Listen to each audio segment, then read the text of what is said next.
WION is on the ground in Davos, where Trump unveiled a new war of peace, signaling a shift in the world order. Now, this comes as he pushed for peace, meeting with Zelensky, who confirmed that security guarantees with Washington had been finalized. Meanwhile, President Trump's announcement of a framework on Greenland's future marked a significant shift in transatlantic relations, with Europe now bracing for its next move. Take a look. We're almost at the finish line with the World Economic 2026 Forum coming to an end almost here in Davos.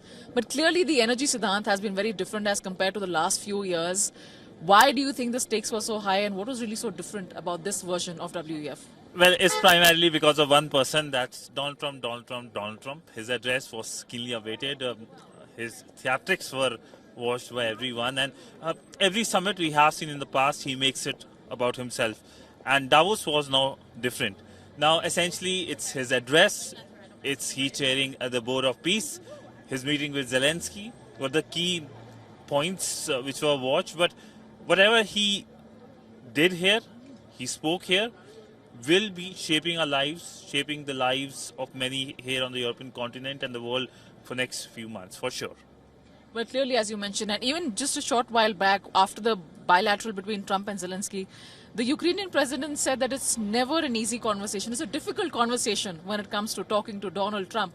And I think that's a sentiment that many European leaders may also agree with.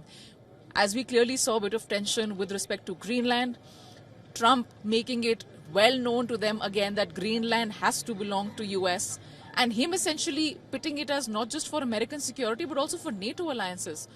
The fact that it's almost as creating a dangerous scenario to benefit American territorial ambitions. That's the kind of nature of conversations we're talking about in the past few days. Where do you think this goes from here in the next few days? With Donald Trump comes a lot of unpredictability, and we have seen in the last 1 year, he has come up with various claims, the 8th war claim.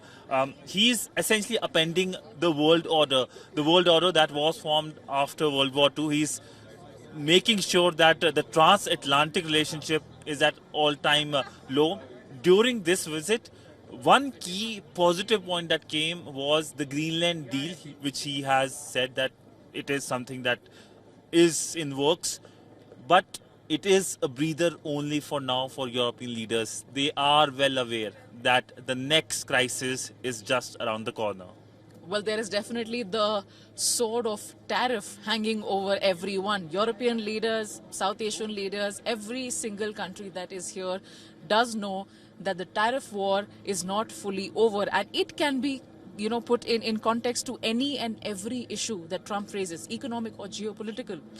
But it remains to be seen how the rest of 2026 pans out. Clearly off to a kicking, high-stakes conversation that has begun this year. Where does it go from here? That's the question. This is me, Dharamjot Kaur, and my colleague Siddhant Sibal from WION, World is One, signing off from Davos.